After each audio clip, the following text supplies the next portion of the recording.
আপনারা যারা স্কেটিংয়ে বসে চালাতে পারেন না তাদের জন্য এই ভিডিও। আপনারা কিন্তু এই ভিডিওটা দেখলে বসে চালাতে পারবেন এবং স্টেপ বাই স্টেপ কী কী করা লাগে এটা কিন্তু ভালোভাবে শিখতে পারবেন। তাহলে দেখেন কিভাবে কি করতে হয়। স্টেপ নাম্বার 1, স্টেপ 1-এ যা করতে হবে আপনাদের এই ডাইন পাওটা তুলে কিন্তু আপনাদের এরকম এক চাক্কার উপর রাখতে হবে। প্রথম কিন্তু আপনারা ভালোভাবে পারবেন না, তাই এই যে এরকমভাবে ভালো করে পা তুলে ভালোভাবে প্র্যাকটিস করতে হবে। এরকম করে আপনারা একটু প্র্যাকটিস করবেন। আপনাদের যে পায়ে সুবিধা হয় ওই পাওটাই কিন্তু এক চাক্কার উপরে রাখবেন। এখন আপনাদেরকে ভালোভাবে আমি দেখাবো কীভাবে করবেন। আস্তে আস্তে এসে পাটা কিন্তু এবার উঁচা করবেন। প্রথম পাও এরকম আপনাদের নড়াচড়া করবে।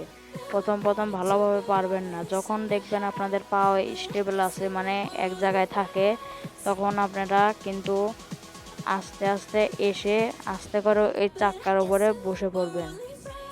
এভাবে বসে চালাবেন। যদি ভালোভাবে না দেখেন তাহলে এই ভিডিওটা দেখেন। এভাবে এসে ওই ডাইন পায়ের স্কেটিংয়ের উপরে আপনারা কিন্তু বসে পড়বেন।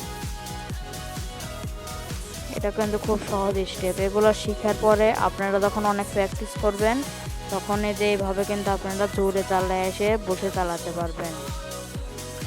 এখন আপনারা এই ভিডিওটা দেখে আশা করি স্কেটিংয়ে বসে চালানো শিখে গেছেন।